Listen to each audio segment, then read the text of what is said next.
Cette vidéo-ci va concerner donc l'écriture pseudo-matricielle d'un produit vectoriel. L'écriture pseudo-matricielle d'un produit vectoriel. Alors je vous rappelle que je suis parti ici donc de l'expression analytique du produit vectoriel dans une base bien sûr orthonormée directe, parce que les formules sont adaptées à la base orthonormée directe. Vous avez tout le développement qui a été fait ici dans une vidéo. Et on retrouve bien sûr ceci. U fois V, c'est l'expression là. Bon. Et cette expression là, je vais tenter de la mettre sous forme matricielle, sachant que ça va donner ceci. Bon, on retrouve le déterminant. Bon, on sait bien qu'on sait le mettre sous forme de déterminant, calculer le déterminant. Mais ici, c'est pas le cas de figure. Ici, je vais juste calculer l'expression matricielle, enfin l'expression qui est au-dessus, en première ligne, et la mettre sous forme de matrice. Alors, je m'excuse, c'est pas ça que je voulais faire. C'est d'écrire ceci. Ceci. Alors, pour écrire ça, je vais essayer de tenter de faire un tour de passe-passe. Parce que je vous ai dit que c'est une écriture pseudo-matricielle. Alors, si je fais...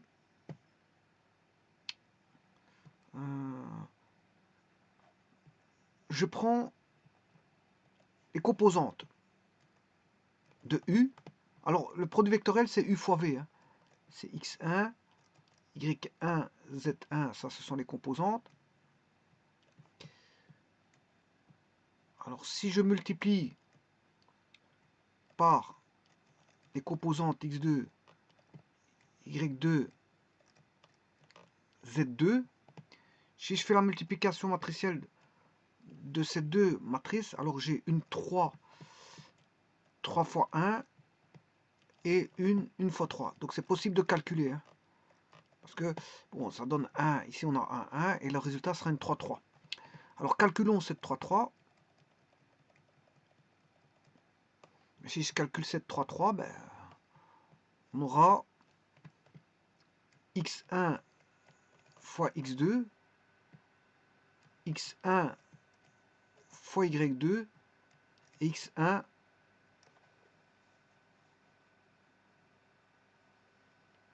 fois z2. Alors j'aurai... Bon, c'est un peu trop grand, je vais réduire ça. Bon, j'écris tellement en grand que...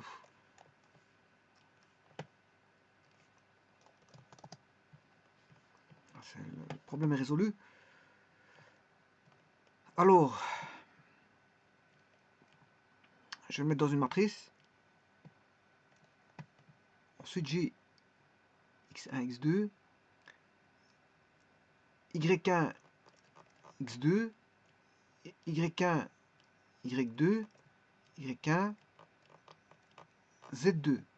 Ensuite, j'ai z1, x2, z1, y2, z1, x2. Tiens.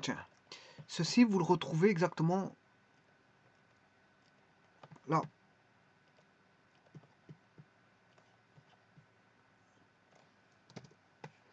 Je viens de trouver une matrice de coefficients ici, qui est là. Alors, on a une matrice de coefficients. x1, x2, y1, y2,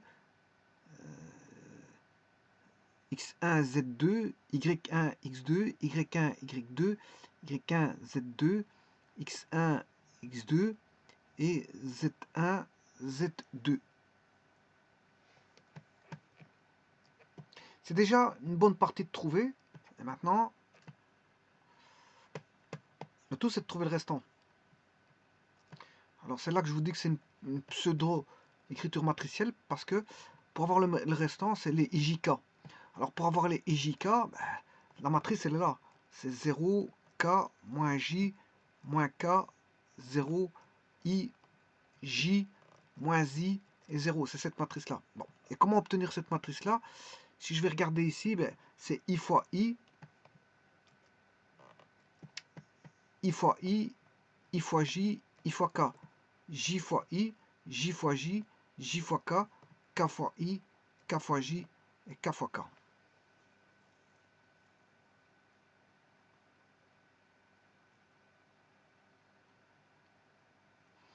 Donc j'écrirai ceci. C'est un peu la même chose. Hein. Je mettrai I, J, K.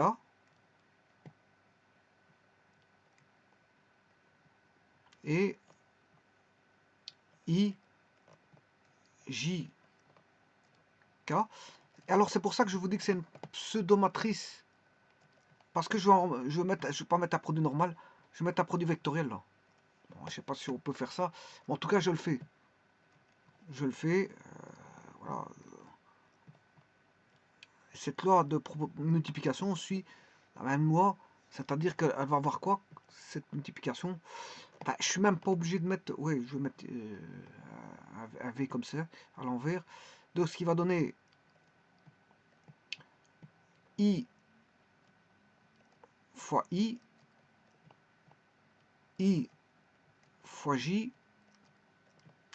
et I fois K. Ensuite, je recommence. Ça va donner une J fois I, J fois J, J fois K. Bon, je recommence. K fois I, K fois J et K fois K. Voilà, et là, vous avez la matrice qui est ici donnée. C'est cette matrice-là, 0. Bon, et encore faut-il, I fois I, ça fait 0. J fois J, ça fait 0. K fois K, ça fait 0. I fois J, ça fait K. I fois K, ça fait moins J. J fois I, ça fait moins K. J fois J, ça fait 0. J fois K, ça fait I. K fois I, ça fait J. K fois J, ça fait moins I. Et K fois K, ça fait 0. Donc, vous obtenez bien la matrice là. Alors maintenant, le tout, c'est d'avoir une somme. Et la somme, je peux juste mettre un plus ici. Parce que on va voir x1 fois x2, i fois i, plus y1 fois y2, i fois j, plus x1 fois x2, i fois k. Et puis, deuxième, voilà, et ainsi de suite. Donc, ceci va donner...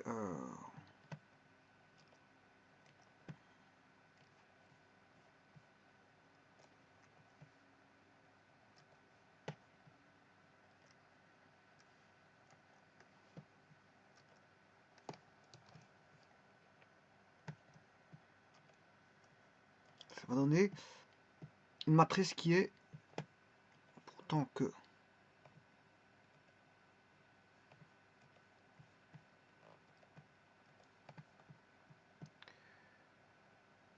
i x1 fois x2 i fois i plus x1 non, non, ça n'y a pas de plus, elle va donner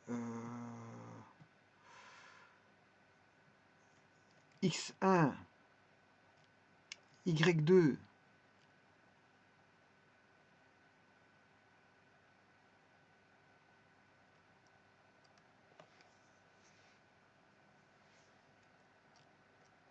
i fois j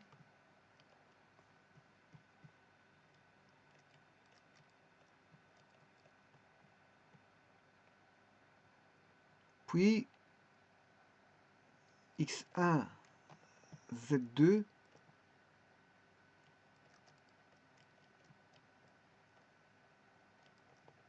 i fois k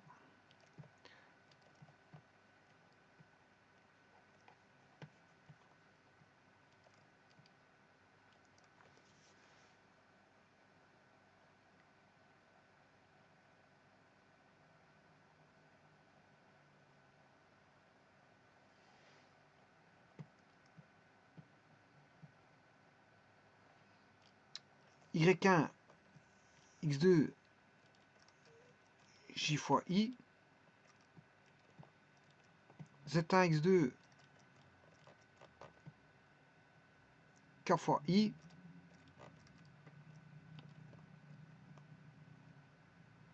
Y1, Y2, J fois J,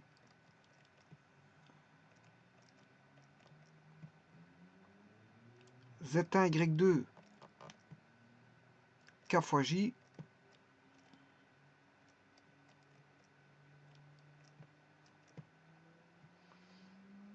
Y1, Z2 et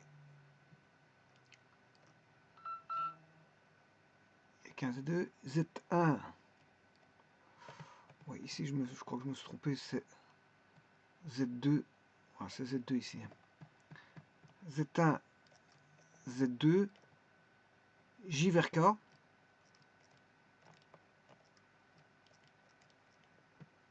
Et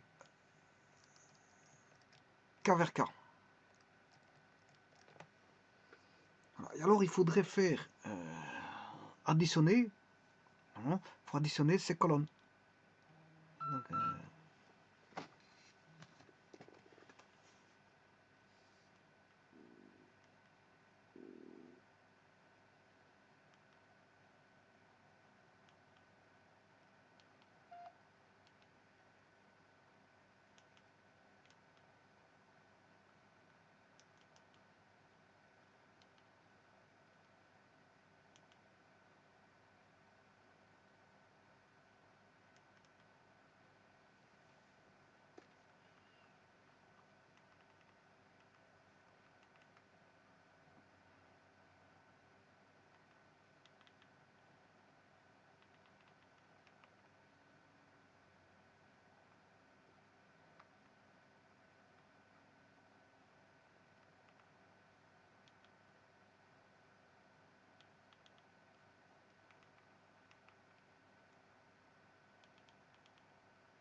je m'excuse, j'ai quelque chose à faire. 2 secondes.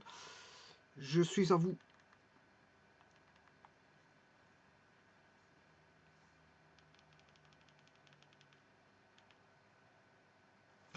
Bon, enfin bref. Ce que je disais, donc maintenant le tout c'est de mettre une addition à tout ça. Comment faire une addition?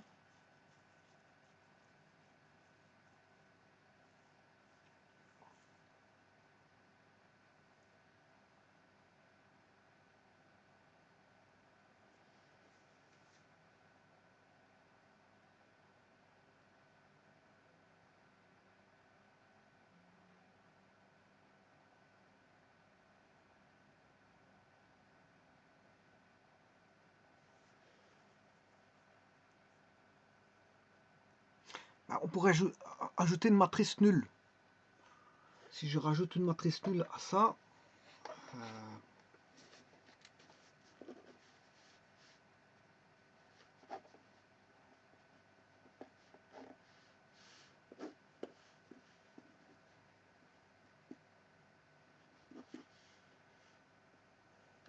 je vais regarder comment ce que je peux faire pour avoir tous des plus.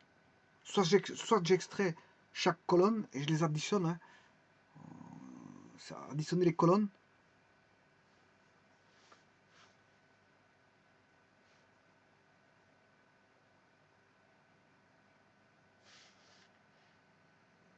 Alors je vais regarder si je sais pas rajouter une matrice. Toujours pour avoir une 3-3.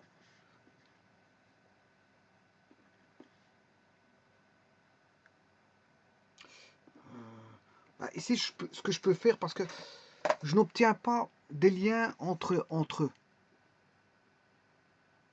Bah, ce que je peux dire, c'est que je peux faire la somme des colonnes.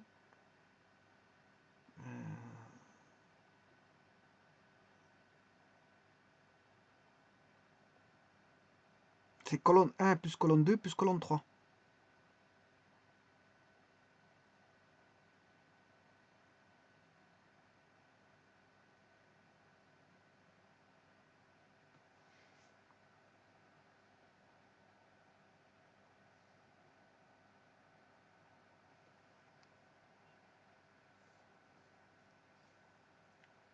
Bon, en tout cas, ici, il y a tous les coefficients. Hein. Bon, il faudrait juste avoir plus que les sommer tous les éléments. C'est d'extraire tous ces éléments. Ces éléments, en fait, c'est une somme. Il n'y a plus qu'à sommer tout ça. Il n'y a plus qu'à les sommer. Bon, en tout cas, la matrice est là. Hein. Voici, j'ai la matrice. Si ce n'est que je n'ai pas les plus. Je n'ai pas les plus. J'ai une matrice. J'ai tout, sauf bon, ce qui fait l'interrelation entre tous les éléments, c'est-à-dire les plus. Je n'ai pas les plus. Je n'ai pas les plus. Mais en tout cas, je peux écrire sous forme d'une matrice telle que celle-là. Simplement, j'aurais pas, même en faisant un plus, comme je l'ai indiqué là, bah, j'aurais pas des plus en interrelation, mon entourage, j'aurais tout sauf la liaison. J'ai une matrice qui donne tout sauf la liaison qui est d'additionner tout.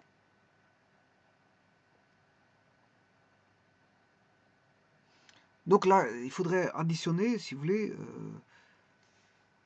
les éléments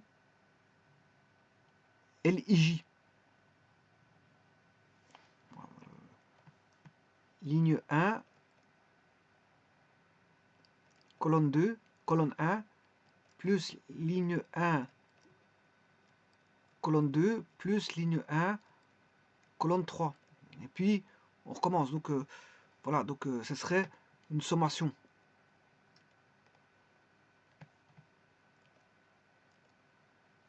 Donc, ayant la matrice suivante,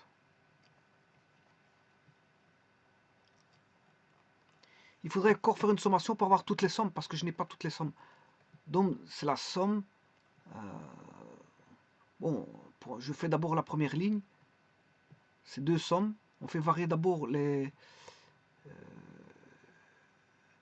colonnes. Les colonnes. Et ensuite, la ligne varie.